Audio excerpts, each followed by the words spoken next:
Wednesday, March the 21st, 2018. To you. For today's letter, I have chosen to write about the ongoing Cambridge Analytica scandal, but recent events in Peru preempted my original plans. Peruvian President Mr. Pedro Pablo Kuczynski resigned today at 19 hours 39 minutes UTC, 14 hours 39 minutes local time. Mr. Kuczynski has been involved in the Odebrecht scandal. Before a closed-door congressional hearing last week, Mr. Kuczynski had acknowledged a payment from an Odebrecht affiliate of nearly $700,000 in return for verbal products and contacts. That payment had taken place before his presidency, but still, many Peruvians regard that as a conflict of interest, while some even consider that action as influence peddling. First of all, impeachment proceedings against Mr. Kuczynski had been scheduled to begin tomorrow, Thursday. Precisely, videos emerged yesterday of one of his allies in Congress appearing to offer kickbacks on public works to lawmakers in return for voting against impeachment.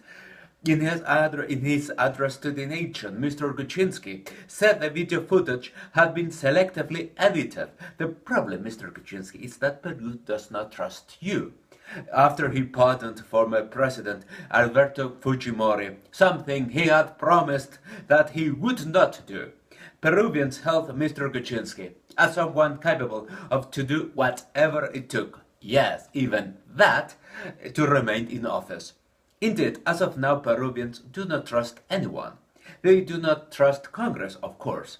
Some analysts hope that Peru's next president, Mr. Martin Vizcarra, could take on the fight against corruption and take a firm line with Fujimorismo in Congress. I'm not quite sure. For start, Mr. Vizcarra is a relatively unknown figure. He served as governor of Moquegua region in southern Peru, but even so, he has remained somewhat mysterious nationwide. On the other hand, Fujimorismo is for now overwhelmingly majoritarian in Congress. Personally, I believe that there should be a new general election in Peru, but we must remember that the last one was held less than 2 years ago. Also, demonstrators are chanting, "Get rid of them all." That sounds frighteningly close to "let someone appear."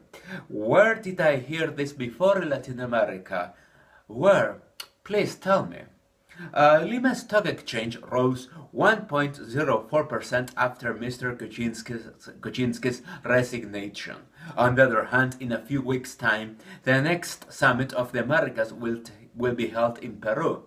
The theme of this year's event is improving democratic governance and fighting corruption. Great. That summit will be the world's most expensive group therapy. The world is still on.